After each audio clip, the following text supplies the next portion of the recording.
Ah, Nobody, no te vamos a dejar en paz. no me vas a dejar en paz. So, Paz, no te voy a dejar en paz. ¿Eso? yeah, exactly, exactly. They won't leave you in Ah, peace. Yeah. that's So funny. pause. I want to, you know, you've never heard that? You've heard that before. Come on, you've heard it. No, I heard, you know what? When they will tease me when I was a kid, it's like paz o guerra. Yeah, that's a That's good the one. word. That is a good one too. It's not as creative as Deja en paz. Yeah. But, Yeah, that's creative actually. Yeah. yeah. So I'm glad I'm going into new pause puns that uncharted Right. territory. And I want for people that don't know, pause. You and I we've been around the same type of people for a long time, and I think we kind of dance to the same type of music because Yes. we enjoy the same company and the different folks. It's a very unique spot that we're in. And as soon as we met, I was like, this pause person is very fascinating. And I knew we were going to be good friends right away. And some people that don't understand the banter that we have, I think they're just jealous. Yeah, they're jealous. They're just jealous And because we also work for competitors, which is funny. You that's know? right. We do. And I And never, yeah, yeah. yeah. And I actually always compliment how good your company does with their marketing all the time. Like Paz can testify that we're in LCI meetings and I'll make some comment and it's always to the positive. Like I have a lot of respect for, I could just say Yeah. DPR. It's okay. I could say Yeah, it. it's okay. Yeah. Got a lot of I respect for think it's good DPR. respect for each other, right? Yeah. Yeah. Also a lot of respect for Bolt and what you guys are doing. Yeah. Thank And you. yeah, thanks for again, I mean, this is really, you're right. I mean, this is a really unique group of people where we're all like wanting to change the industry for the better and want to do it the smart way, right? Yeah. Want to use lean. And when you find people that get it and wants to do it, you're friends. It doesn't matter where Ex- you work. You know? Exactly. Welcome to the EBFC Show, the easier, better for construction podcast. I'm your host, Felipe Engineer-Manriquez. This show is all about the business of construction. Today's show is also sponsored by the Lean Construction Institute. LCI is working to lead the building industry in transforming its practices and culture. Its vision is to create a healthy and thriving industry that delivers outstanding project outcomes every time for everyone. Check the show notes for more information. Now, to the show. It does not. It Yeah, does not. yeah. So I want to open up the show as promised. Mhm. I want to let you know, Buzz, like I did my homework. I read Awesome. and I have bought multiple copies of this book. So I have my Ooh, building decisions book. I'm going to bring it with me so yay. you can autograph I it. have it here too. Yeah. Awesome. I can give you one. I know you bought it, but thanks for buying it. Yeah, But no, I can give you. I think I bought three. So Oh, wow. yeah. So I have this one. I made the decision multiple times. It was so good. I was like, let me do this again. I have it on Audible and I have it on Oh, thank Kindle. you. Yeah. Okay. Yeah, so I have three versions of it, but you can only sign this. This is my physical one that I want you to There's no sign. audible version yet, Oh so no, I I'm don't know sorry. how you did. I made it. I made it audible. You did it. Yes. Yeah. Okay. So in preparation for this interview, I went through and I decided that I needed to hear this book. Okay. And Okay. so I purchased an app, and if people want to know what app I use, they can hit me up in the comments or DM me, and I'll tell them. But I'm not going to say it on the show what the app is because Okay. it was a very expensive app, and I'm curious. I want to hear it. no free advertising, no free advertising for the app. Good. All right. Yeah. So I want to start off by asking you something super easy. And I was very like studious. I Mm-hmm. took notes as I went. Mm-hmm. And for people that don't know, I sent Paz like I think like 27 questions for this interview. Yep. But we'll just take them one at a time. So a lot of people don't know, you grew up in Chile. I Yes. know because you have some cool mentor in your past. I always struggle saying his name, so I'll wait until you say Luis Fernando Luis Alarcón. Yeah. Alacon. Yeah. I don't know, my tongue gets stuck in the middle of that last name for some reason. It's like Okay. I want to roll something and then nothing rolls and then it doesn't seem right. Alarcón. Alarcón. Muy bien. Yeah. Yeah, muy bien. So when you were a kid in Chile, I'm just out of curiosity, did you ever think the way that people make decisions should be improved Yeah, as a kid? yes, as a kid, you know what? I grew up in a very large family. So my mom has there are nine siblings total, you know. So Yeah. there were always multiple opinions going on about what should happen, what should we do for, you know, for like birthday parties or the Mother's Day at my grandparents' house. I mean, there was always so many people. And I also I as a kid, honestly, I thought that people didn't listen to each other. You know, like they all had so many different opinions. And like I thought like I mean I'm not like a kid that like took a lot of space or was very extrovert, but I listened a lot.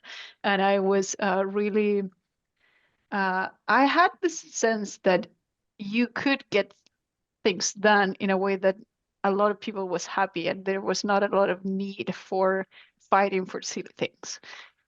Just growing up without like really connecting it to, you know, decision making yet, but more to, you know, just can we get along and decide how to do things, you know, and have Yeah. fun, you know. Yeah. Uh, Did you find, are you in the bottom third of those kids? Or are you in the upper third? uh, I am one of the uh in the upper I'm like I have like so it's nine aunts and uncles, you know, in total, and then 30, 40 cousins, you know. Yeah. So I'm like in the first and the oldest You're in the first wave. on the Okay. first wave. Yeah. Yeah. So Yeah. so Same. yeah. Yeah. Yeah. On my Okay. side in Mexico, I'm actually like the oldest grandchild, which is strange Oh in wow. one family. And then the other Okay. family, I'm in the middle. Okay. And, Yeah. yeah. And now they're all, it's just like you said, it's like, you know, dozens and dozens of aunts and uncles. And Yeah. Yeah, and if everybody you, has their opinion. They will let you know what they think about everything you want to do they in your all, life, right? they all tell you. Yeah, Yeah. They all give you unsolicited feedback and opinions. exactly. Yeah. Yeah. And then you have to hear about it for like decades. Right. There are decisions that were made I still hear about in my family too. And yeah, Yeah. I would put that in the classification of a non-durable decision. If people are still complaining Yeah. about it. No. No, I think Yeah. that's phenomenal. So it sounds like your early family experiences had a huge influence on you. Yeah, absolutely. Yeah. And at some point, somehow, you discovered that there was this person in forestry that did like a super deep dive in decision making. But I feel like you are on the path even beforehand. As I was reading through your book, it seemed like this had always been a part of who you were and in the research you were doing. What came first? Your path to finding better decision making process, or just discovering Jim Sir and his work? You know what? I mean, so you're jumping ahead. So I was doing research just for Yeah. people to have context. I was really trying to, well, I'm doing a PhD, so you have to go deep. And first thing, you have to do a PhD. To earn a PhD, you have to do research that nobody else has done. So I discovered choosing by advantages. I went through UC Berkeley with Iris and Glenn. They had a workshop. They organized a workshop with Jim Sure. So I went to his workshop, and I thought it was really interesting, but I couldn't believe that there was nothing done on it. Like this is something that obviously somebody else already did or already discovered, you know. And on the other side, I had a lot of like I was in my own search for how do I improve this industry, and I was really focused at the time on sustainability and how people like because you know construction has a huge impact in how we use water, energy, you know, everything that makes, you know, environmental impacts and society impacts on like everything that we like our houses, our like hospitals, schools, everything impacts the way that we can, you know, uh, go about our lives. So there's a huge social implication. So I was curious about like what can I do that improves, you know, construction the most? Who's making those big calls on how things get done, who's making those decisions and how they go about it. And at the same time, it was like sort of a parallel path that I found out about choosing by advantages. But I would go and ask people about, like, how are you making decisions? How do you know this building is going to use steel instead of concrete, structural system? And a lot of people didn't know, like people that was working on the project, they didn't know like how the decision happened. Or and I also had to talk a lot with a lot of professors in architecture, and they will look at me, it's like, well, there's a lot of things that are just political, or they are like not really, like not everything gets documented. Or like if you talk with a politician, they don't want to keep track of their past decisions, and they will flip themselves like on like why they did that or why they were always right about, like, it's really interesting. So and it's fair, there's like human component that not everything can be absolutely like right or wrong, in the sense of, can I make a, like, decision making, it's not a mathematical equation that you have to solve. Right. you know so you have to understand humans, you have to understand like what they want. And that's connecting back with my growing up, and like having to be around a lot of people, and knowing that in a construction project you have to get so many people to collaborate, that they come from different backgrounds, they come from different ideas. So that, like, sort of challenge got capture my attention. No, Mm. that's Mhm. really interesting. And I went through, as I was getting ready for the interview, I realized that you talked about three major types of decision making systems in place. Choosing by advantage is my favorite, and I've been a Mhm. CBA practitioner since John Koga at Bolt taught me at an LCI conference like half a decade ago, and Yes, I've been yes. using it ever since. And but the thing that I didn't realize, and I knew pros and cons. I think it's just the most popular. And I think it's only popular because it's easy for people to say. Like pros and cons just kind of rolls off the tongue. But now pros and cons it irritates me so much. Yeah, Like I'll just tell people, if you want to make me upset, talk to me about pros and cons, and I will get mad it's before you even share the decision with me. it's really weird, because yeah, I understand that. Like when Yeah. once you learn choosing by advantages and people start like talking about pros and cons or disadvantages, or it's like, wait, no, you can always frame the decision Yeah. But on then the positive there's side. that third Yeah. one, which you kind of talked about, and you're dancing around it with the architect comment, but the Uh-huh. hierarchical decision making. Yeah, the analytical hierarchy process. That Yeah. one, yeah. Analytical hierarchy process. AHP. Yeah, yeah. Yeah. That's actually it's a very famous decision making method that in engineering. It Yeah. actually gets you like you in a lot of colleges they teach that. And if you search for that decision making, actually I was teaching choosing by advantages in one of our projects, and there was a young engineer that was totally familiar with analytical hierarchy process, and she was forced to use it at school. And then when we finished the workshops, she's like, oh, we have to take this down. This makes no sense. Yeah. Because at the end it's a lot making a lot of assumptions and make it look like it is mathematics, and Yeah. that is totally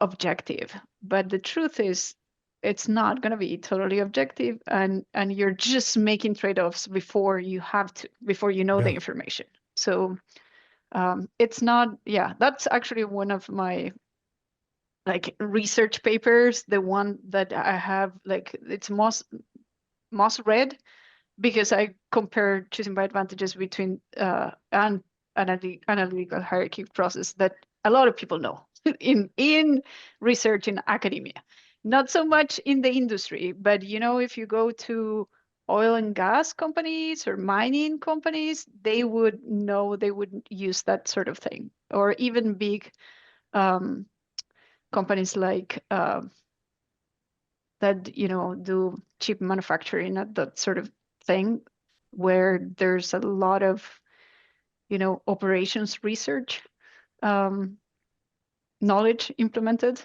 they would know about it or they would use it.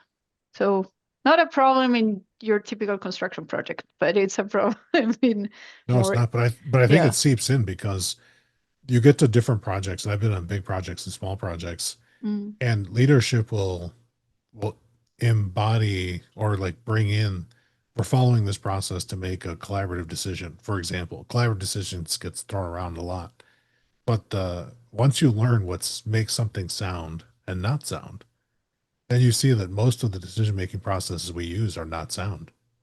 They yep. don't follow logic. And I think CBA does a good balance of bringing the subjective and the objective together and allowing people to even be so prescriptive for super complex decisions to have some time to sleep on things and do a better reflection. Yeah. That and like you said, like just choosing a type of structure for a building, that is going to have a long 25, 50, 100-year consequences. Right. And like, why do we feel like we need to make a decision in 3 minutes for something that's going to stand for 100 years? If and especially like you've hinted at, without all the facts, and when it's Yeah. too early to decide. But Yeah. all that said, absolutely love, and I can't believe that we're already like, 20 minutes in talking about Oh, decision well. making. I need to welcome you to the show. We're getting ahead of ourselves. Like we decided we were going to go right away fast, and we did. Yes. So let me welcome you in.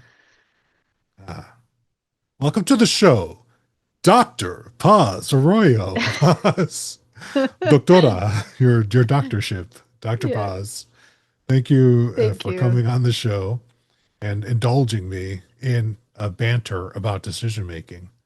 So, what made you ultimately decide to say yes to coming on the podcast? To Well, it was a really easy decision. There's only advantages about I talking in the show. love So, it. yeah, absolutely. Yeah, thanks for having me here and thanks for sharing your audience. This is like, I just want people to know there's better ways of doing things. And any platform that I can use, I will. Yeah. And people, if you're just jumping on listening to the show now, is Yeah. wherever you are driving, this is available on YouTube as well. And I'm holding up Paz's beautiful book, Building Decisions, which she co-authored with two other people, Annette and Randy. And that is something interesting. Paz, why don't you go ahead and let's just do the pleasantries and let's thank Uh-huh. your co-authors first, and then let's go deeper into your backstory before we Yes. fast forward back into choosing by a good advantage. Yes, absolutely. So I'm super lucky to be very good friends with Annette Shuttle, and I never can say her last name right, so she's gonna complain about it. And then Randy Christensen. So it's both of them are also PhD.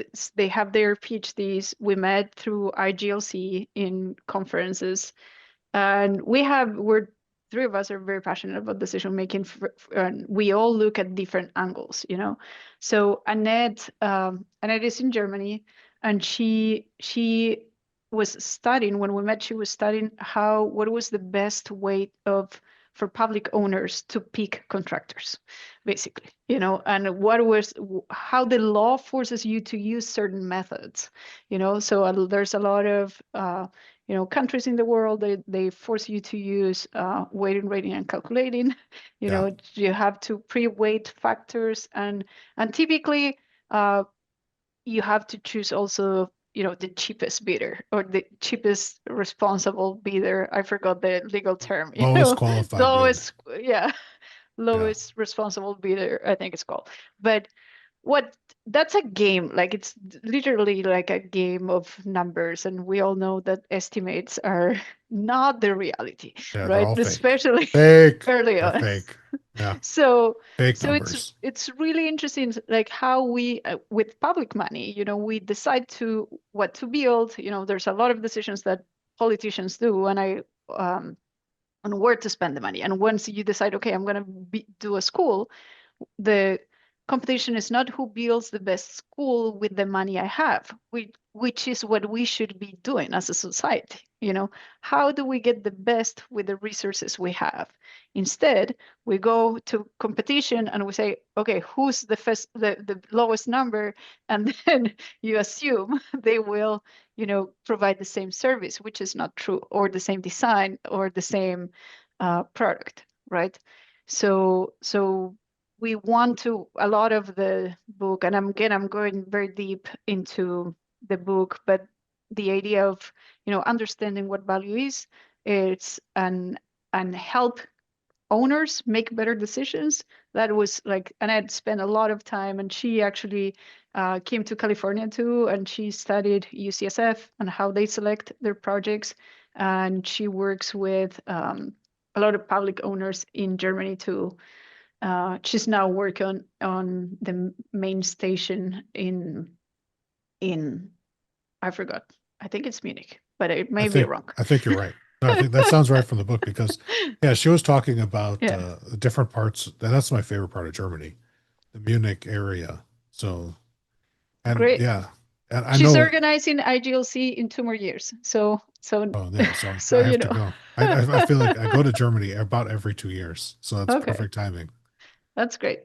So that's Annette. I mean, Annette is fascinated. A force of nature, has her own, work and research, and we obviously connected with, okay, wait, how about we use choosing by advantages for this problem? And then we've done a lot of research together there. And yeah, so we try to explain that in the book. It's an idea. There's still very few clients that do that. Very few Yeah, clients that understand the power of choosing by advantages to select contractors. So, and there's probably laws that need to change if you want public owners to uh, be allowed to use choosing by advantages to choose their projects. So there's a lot of work to do. Love to influence that in the future. And we have. And then there's another person, right? And Randy Christensen. She did her research on knowledge management, and it's fascinating because she was like on the problem of, okay, how, if you go to a project, you learn something.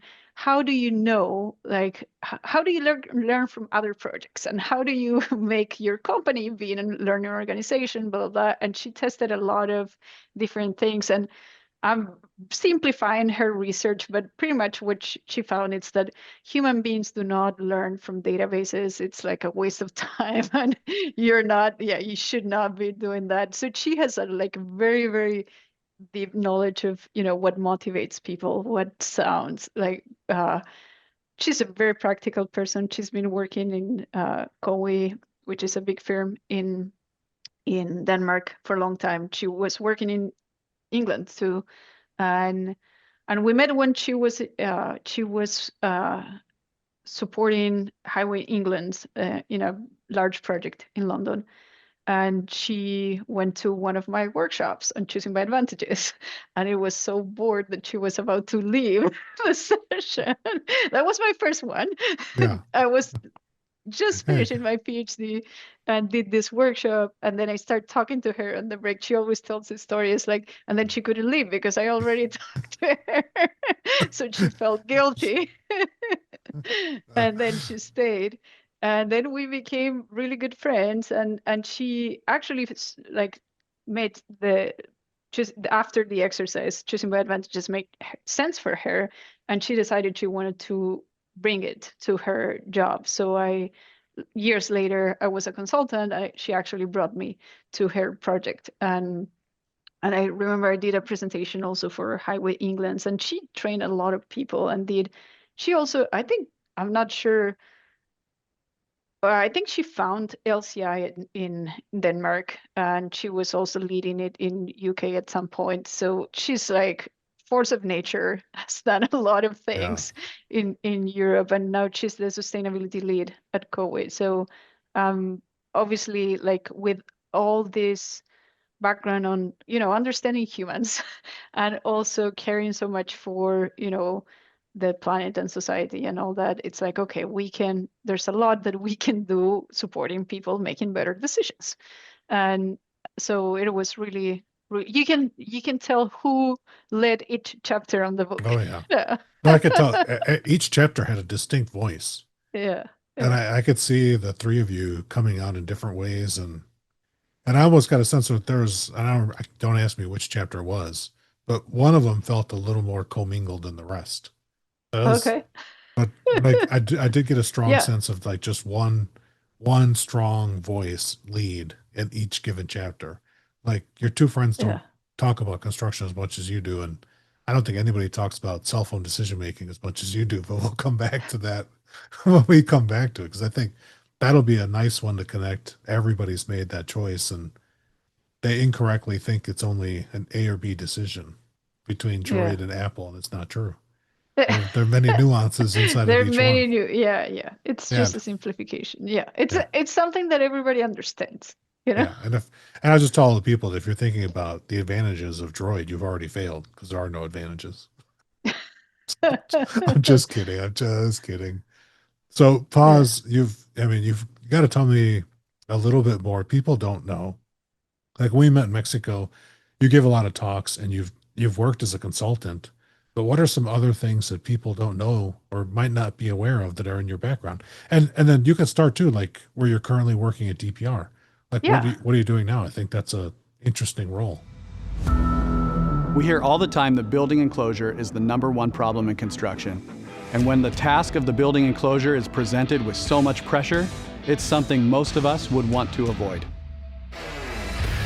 Until now, there has never been a course to teach someone how to manage a building enclosure. Building enclosure is a problem for every company, and the solution is often to ask someone within to try to find training or provide training to their teams to avoid these issues. Field Verified's enclosure management course is the answer to that problem. We learned the hard way, we've learned through failure, we've learned from others. This course, our team, will help those people who are assigned to manage the building enclosure be successful the first time so that they're spared some of the suffering and hardships that all of us went through. There's so much opportunity for a high return on investment, not just when an individual attends and all of the skills that they'll achieve, but when a team participates together, they can raise their level of performance by knowing what each other can do, what to expect, and they can raise the level of performance of that company as their careers excel and the company elevates along with them. The training is built on the science of how people learn. We capture all of the components that are necessary to master a skill. There's a hands-on component to the training where we're building a masonry mock-up, a metal panel mock-up, we're doing EFIS, and even installing a window that later you get to test. The hands-on training gives us the opportunity to translate the lines on paper to actual construction in the field. We always laugh because after the training, people come up and say, you know, this isn't just about building enclosure. There's a lot of leadership in here. There are a lot of people skills. That's because those skills are necessary to be successful in building enclosure and in construction. We'd love to see you get started right away. We have lots of options available. They can come to us in person at Field Verified in Phoenix, or we can bring the entire operation to your facility and train up to 25 people at a time. And we've created an online training that's available for people who might not be able to attend in person. Go to the website and contact us. We're going to start by understanding what problems you're currently experiencing and develop a specific program that's right for the needs of your company. Yeah. Yeah. So I've been working the last 7 years, almost 7 years at DPR, and I lead quality, specifically culture of quality. Quality is divided in different areas, and I lead the culture of quality area.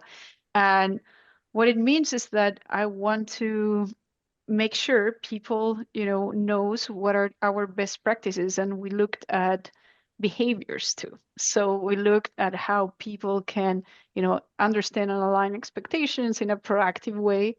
And to get to that, like I search for a lot of good implementations, so good processes, and I spread that word. And because I learned from my friend Randy, I don't make a database and make Yeah. stories, I make videos and make something that people can listen to and feel inspired to go try it, do it.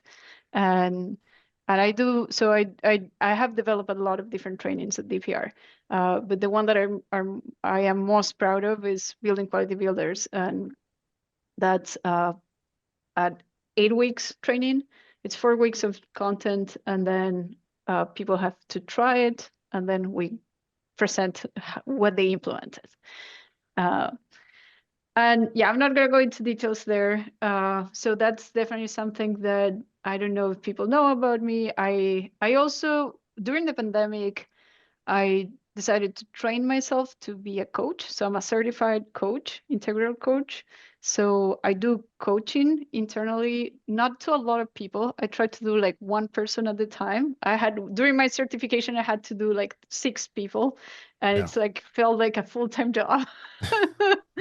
It's a lot. It's a lot of responsibility, but I enjoy having that, more in-depth knowledge of one person and help them, work on wherever they want to work, to improve. Mainly, I do this internally at DPR. So I coach my DPR colleagues, and it's really great. It gives me a lot of um, joy. Just see people like, oh, I didn't know what I wanted or was stuck here, and then they're next thing you know, they're like they're your boss, or something like Man, phenomenal. that. It's a You know? good coaching right there. So uh, then, yeah, the other things that I do a lot of training with LCI. We're Yeah. together in that one, right? Yes, we are. You thanks to you, right?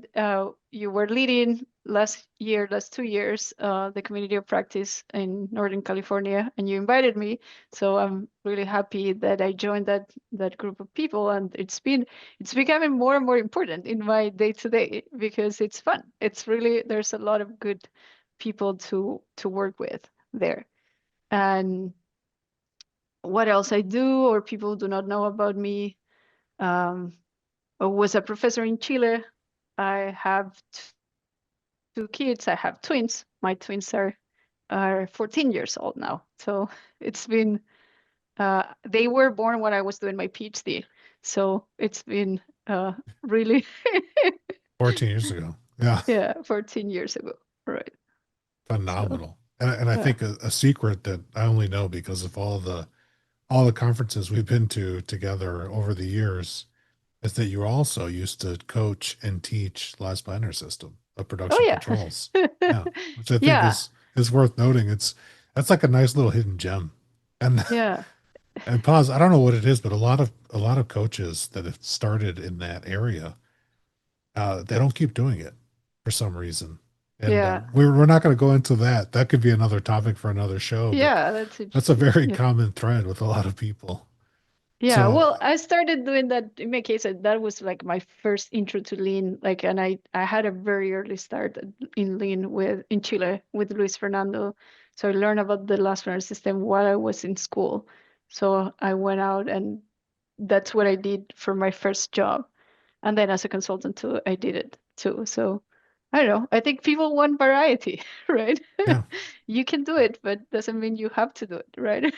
that's right. Yeah, you can. That is very right. I was talking to a group of people today, and someone had noted that at Bolt we saw this group start this 20 years ago, and not one of them who started Last Planner System 20 years ago is still doing it today, because Yeah. their roles change and people do want some variety. Yeah. Sometimes. Even Glenn, I mean, I would say Glenn is Yeah. dedicated to target value delivery more than last minute Oh, system today. 100%. Yeah. 100%. I don't know that gotten him to talk about Last Planner System in at least 5 years. It's been a Yeah. very consistent TVD, Glenn. Yeah. Very Yeah. consistent. Yeah. But I want to go back and Uh-huh. ask you something Uh-huh. that, and for people keeping track of how many questions we've had, we're not even 25% through the questions yet. So don't worry. There's plenty of space for the questions. But I would say, like, you started, and you talk about this in your book, Building Decisions. You Hmm. started what you called, and I don't want to mess up the name of what you call it, but a group that is focused on decision making, in particular for organizations that I would say has a worldwide footprint. What is the group called, and where can people find that group? I think you're talking about collab decisions. Yes. So this is something that we founded with both Annette and Randy, and the idea is to explore these problems that we just talked about. You know, I'm focused on like helping people make better decisions, and Ed was trying to figure that out in terms of how you help owner make decisions and sustainability and behaviors, and we keep doing research. So to me, this group, it's a way of really um, sharing knowledge and sharing expertise, as we all three of us are trained researchers and want to keep these ideas coming. And you're right, a lot of people knows about it and has done research about it, and it is well known in at least in the research community. Um, and that's the main goal of it. It's like, even though we're trained researchers, none of us work at a university doing research full time. But we see the need and the value of it, and we don't want to stop doing it. And we want to keep use our access to projects and access to, you know, good cases to keep, providing knowledge or sharing knowledge and experiences. No, I think that's phenomenal. How do people Mhm. find it? What's the best way to get there? There's a website. It's called it's www.collabdecisions.com, I All think. right. Is I'll it make dot sure. .com? I will I make don't know. sure I don't. we will put that in the show notes Thank with you. the correct version, so you can just click in the description. Yeah. Yeah, click in So the you will description. find there like webinars and papers and links to our book, and we do webinars, not that often, but we do them. Yeah. Yeah. And when you decide to. When we decide to, exactly. Which I love. But it's a good, because there's not a lot of like, you were surprised, I think, when you started your research, that isn't there more, aren't there more systems in decision making? You think humans have been on this planet for such a long time, and you go back through the literature and you just don't find a lot of information on decision making. Yeah, or a lot of variety. I think it's really interesting how I mean, there's a lot in decision making. There's a lot of information, but uh, in terms of, okay, how do you actually frame the problem and solve the problem, help people collaborate? There's a few uh, alternatives. There's a lot of research on biases, and that's part of decision making, and just being aware that we all like don't see things as clear as we think. Yeah, And that's also really good information to bring, or awareness to bring in your process of making decisions, right? Who's making the decision has a big impact, right? Who do you have in the room? Who are you including? Uh, and we all have biases. There's no way of having no bias. Like, it's sure. really simple. You have a brain, you have biases. There's no Yeah. way around it. You don't But have a brain, decision making is easy. right. But you can do things to be aware of, or at least question yourself, or agree to have different perspectives. So it's, you have to make good decisions. You have to be intentional and wanting to do it. There's no magic. It's like you have to put the work, right? That's true. That's true. But I think, I'm going to go back to the book, Building Decisions. When you talk about the genesis of where this book came from, and you mentioned a benefactor that put the three of you in Paris. I think, if my memory's right, you were in Paris, or were you just in France? Yes, yes. Yeah, yeah, that's how it came. So we've been talking, so collab decisions exist, like it's been more than 7 years that we created it, and we've been collaborating and writing papers together even for more than that. And we always been talking about, oh, we're going to write a book together. Yes, we will do it. And then I have tried to write the book on my own a couple of times. I have a lot of different versions of it, Yeah, but it was like I was totally stuck. And as you said, like finding a voice and finding a medium where we all like felt proud about it and would be interesting enough for people. Um, it was hard. So Randy actually got a scholarship to write a book, and she we all went to IGLC together, and we decided to stay there. So the IGLC was in Lille that year, and we stayed in Paris for an extra week. And it was like a big decision because Yeah. that was my first time taking vacations away from, my family, So my husband and the kids, my husband was taking care of the kids in California. And then same thing with Randy, and Annette also had a lot of different things to do. So we were committed to make that time count. And that's where we um, draw the line, decided what's gets into the book and what's left out. As you Yeah. know, it's a really hard process, It is. It is you so know. hard.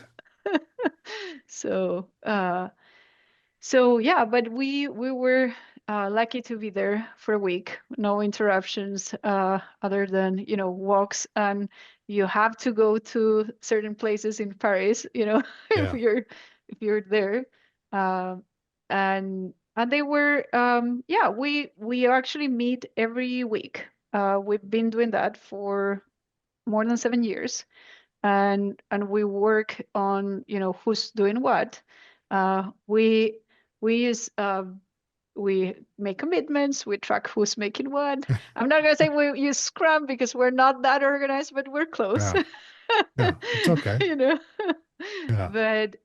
but definitely we hold each other accountable, and that's a huge benefit, because you have, you're going to meet again, and you have to have your part, Yeah.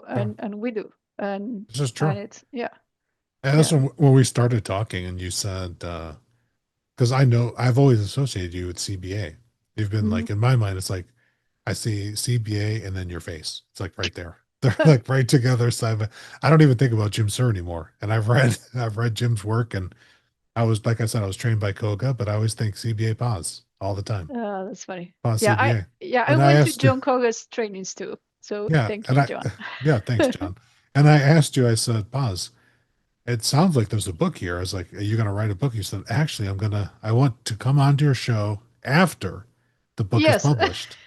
exactly. And you made me Exactly. Yeah. wait. Yeah, I You made you made me, wait. yes, you made me wait a long time, but it's Yeah. okay.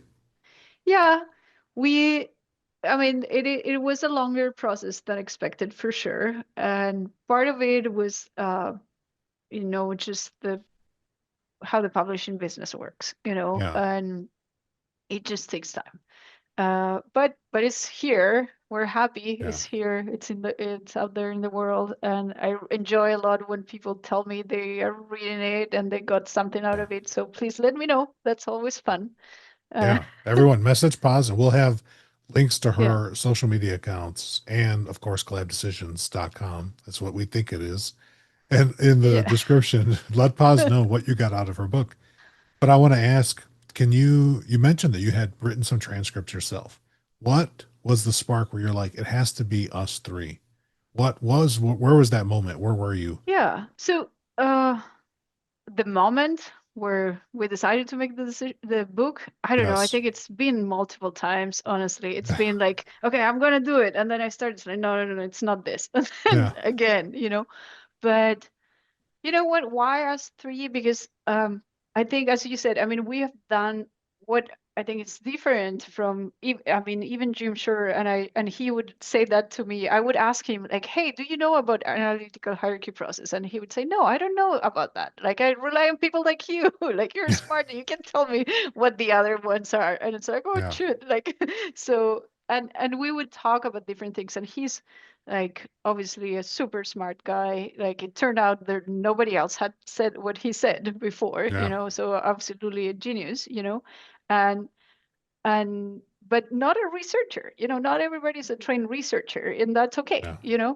But the difference with the three of us is that we're trained researchers, so we want to test. And I did my homework, and I test choosing by advantages against other methods. So I put people, in groups like you guys with this information make decisions with choosing by advantages, and you guys make the same decision with weighting, rating, and calculating, and I'm going to measure how much time it takes. I'm going to make a survey after each decision and blah, blah, blah. So we had, I had access to other tools to make research, and to test things in different ways. And that, I think it's unique. It gives, the idea is to give more credibility to choosing by advantages. There's a lot of people that think, oh, it doesn't really matter which method you use. Yeah, Well, it does matter. It matters a lot. It it does. impacts the result of the decision. It also impacts the, the future, the wherever the decision is, but also influences the process and how do you feel about collaborating with others. There's some decision making methods that help you, with hearing, differentiating what's a fact and what's a story, what's an opinion, and some of them try to hide opinions, and, Yeah. and make averages and make delegate like the discussion. And choosing by advantages is very transparent. You have to understand what you're talking. And a lot of times, just having that framework help people, hear each other, learn from each other. And it's a very different experience than, taking out a calculator and making an average. It's not the same. No. So um, so to me, that's the value that we bring. It's number one, research, and also the awareness of the human aspects and language, and that was one of the inspirations actually of Jim Shur. He learned about semantics, the theory of general semantics. It's what he was inspired by when he created choosing by advantages, which is not mathematics. It's language. That's why he's very picky with words. And we had to fight for words for this book because our editor wanted to change and tweak some words. It's like, no, you can't.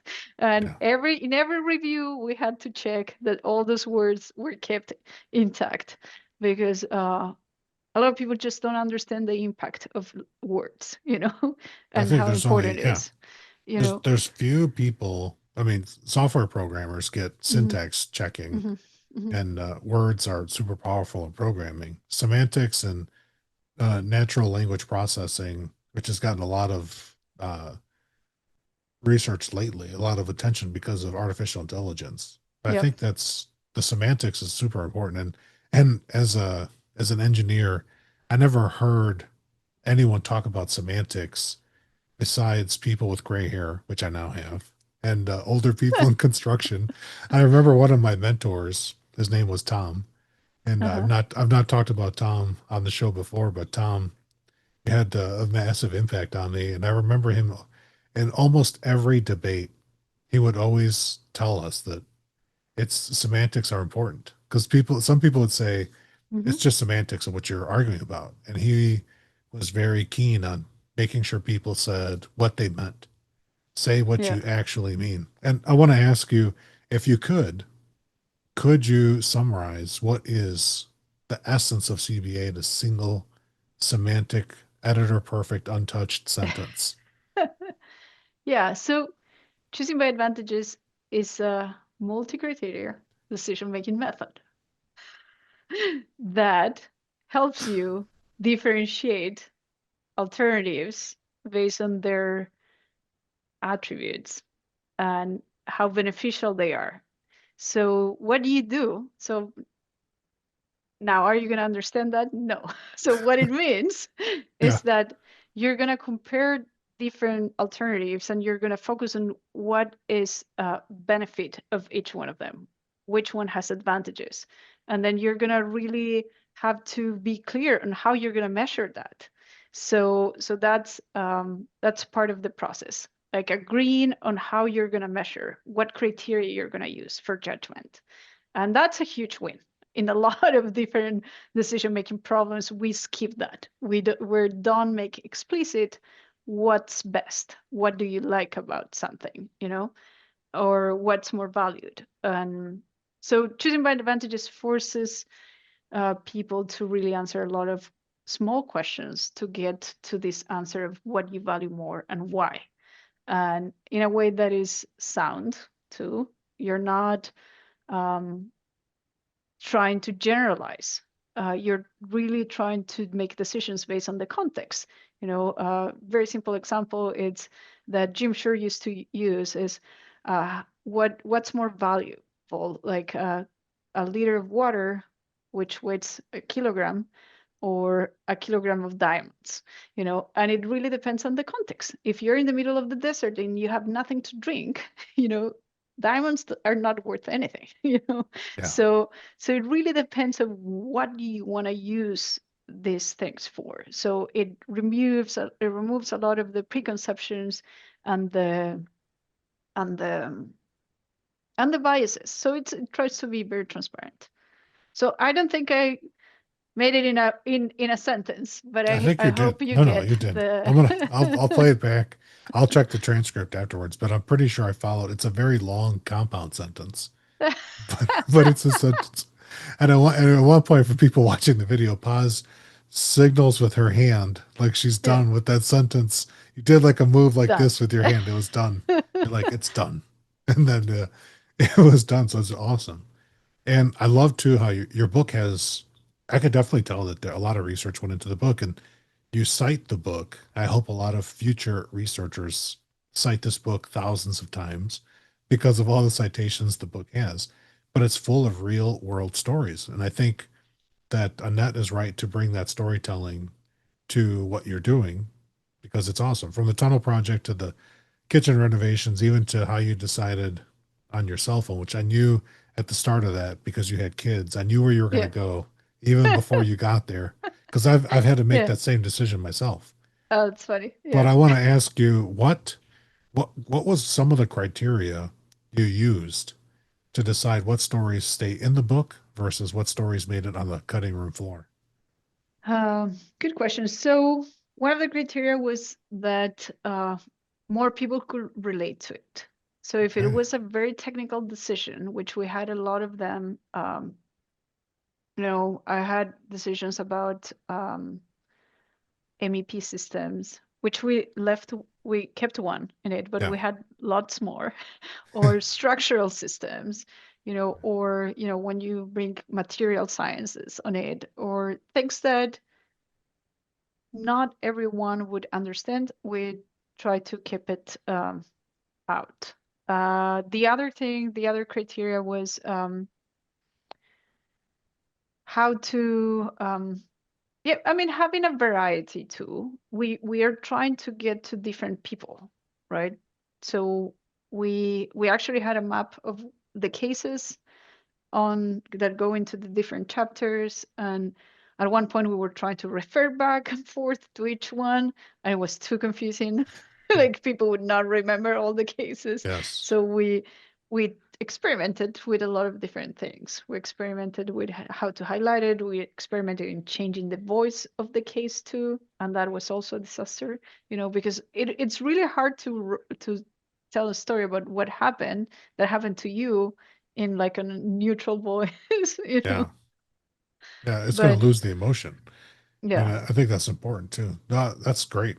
You show a lot of Mhm. good examples about practical decision Mhm. making. And I was going to tell people if you're trying to count how many questions I've asked Paz, we're not even 20%, maybe Mhm. 25% through the questions. So, Paz, we're going to definitely have to have a continued conversation in the future.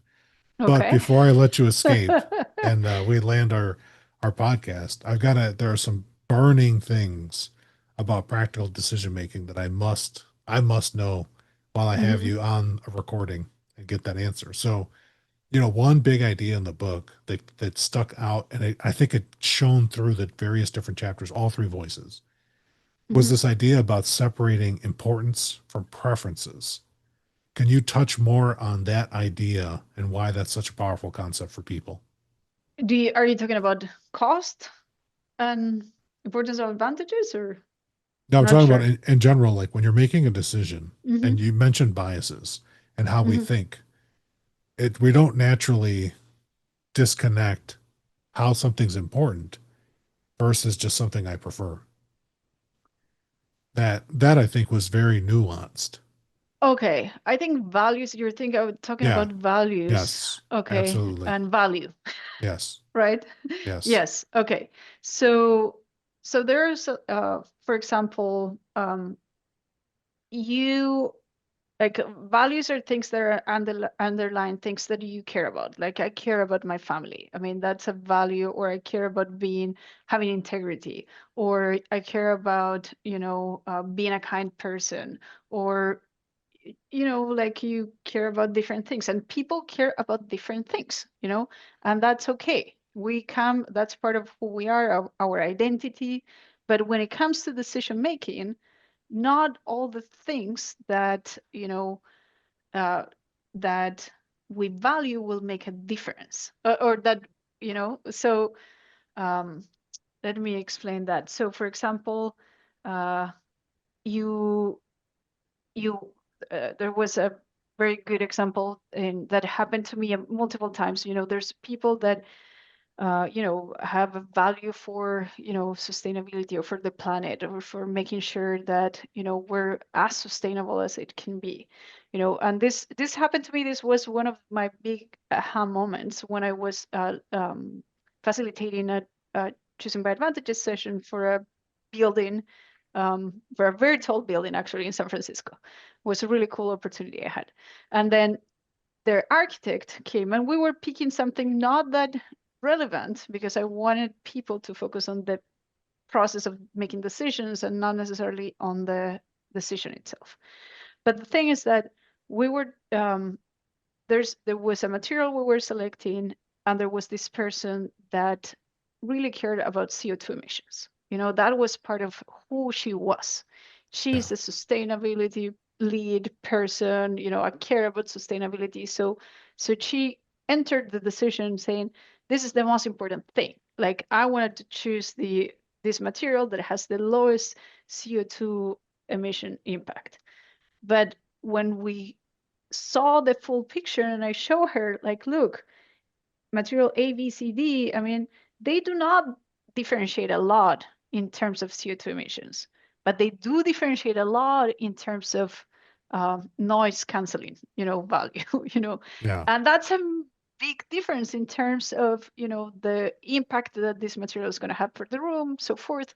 And then she got like an aha moment. It's like, yes, we know this is important. And we're not saying that's not important, and that you should not like champion, you're not failing yourself for letting this one go, but it just doesn't make a difference for this particular decision.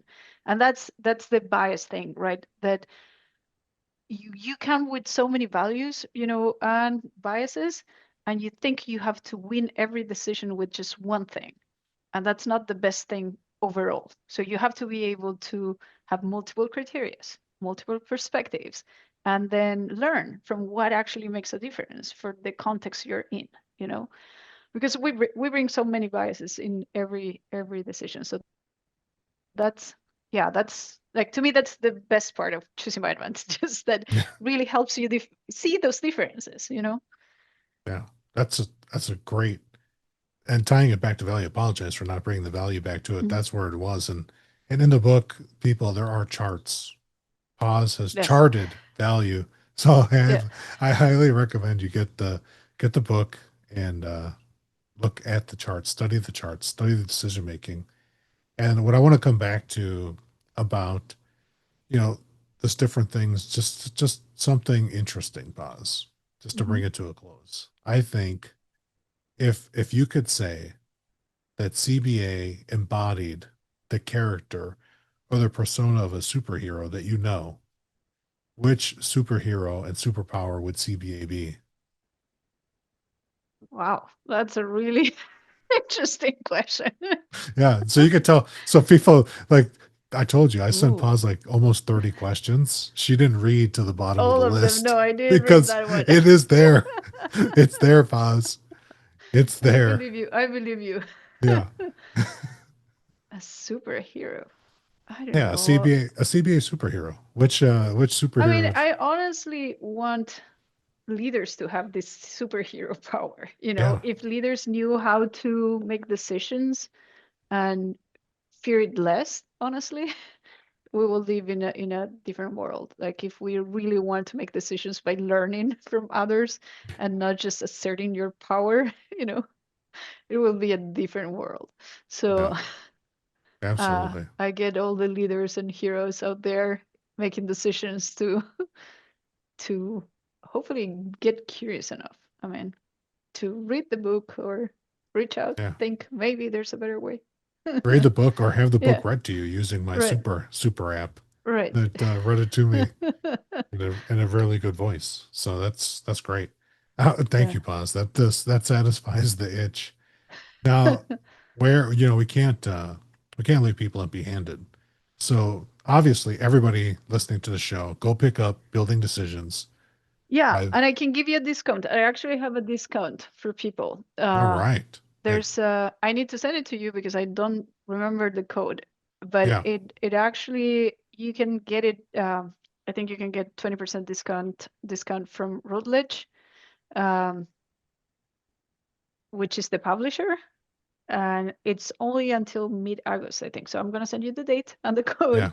Send me the date to go. We'll put it in the show description too, Yeah. so people take advantage. And when Paz gave us this option between Juan, I paid full price. Juan used a discount.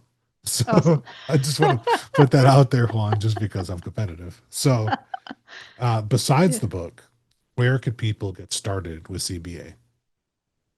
Well, there's free papers. There's some trainings. There are LCI does a good job at offering trainings. They're sporadic though. I think John Koga also has some trainings available. Um, and yeah, we're gonna plan a choosing by advantages training also for LCI, That's community right. of practice. So yeah, I think LCI has in general they offer there's other people that offer trainings. I would definitely recommend that you go with someone that has experience with choosing by advantages because I also have seen a lot of people that thinks they know it but they don't and they don't do I mean there's a lot of habits that you have to let go right Yeah. when you're uh, and also be patient. I mean, and try don't start with the most important decision in your life. Like try to practice with little things so you get the sense of differentiating what really matters. You know. Yeah, that's great. I think on that note, Boz, like to leave people thinking about, taking a baby step towards CBA. And ever since I learned CBA, I've not been able to stop using it. It will absolutely change how you think about Yep. things. And it's even changed my facilitation in groups. But I would ask you, Boz, to close down this beautiful discussion we've had. If someone in the audience is facing a tough decision, what would be one question they should ask themselves to baby step their way into CBA? I would ask them to write down the criteria first, like how they're gonna judge what's better, what they want. Do you want what do you and if it's a personal decision, you need to understand what you want. You know, Yes. That's also a super good coaching question. right. Look at our coaching just shining through. And don't forget what she said at the beginning of the interview that many of the people she's coached to become her boss. So that's a very powerful thing to do. Yeah. There's a lot of different there's so much to learn. There's also a lot of credit to, I mean, what I've learned through Fernando Flores' work and his distinctions of language has been really, really good to learn. And also understanding emotions. We also give a big shout out to Gloria Flores on moods and understanding moods. That's a really important part of decision making too. Like listen to the stories you're telling yourself before you get into. So write down what you want first. Start with making your criteria transparent. Yeah, absolutely love that. Mhm. Thank you so much, Boz, for sharing your wisdom with us and this community. Continue to push the boundary on better decision making for project teams across the planet. You get the last words before I hit stop on this lovely recording. Well, thank you so much, Felipe. I really appreciate your help and help me getting the word out. So thank you so much for reading Building Decisions. You read it. That makes me happy. Very special thanks to my guest. I'm Felipe Engineer-Manriquez. The EBFC Show is created by Felipe and produced by a passion to build easier and better. Thanks for listening. Stay safe, everybody. Let's go build.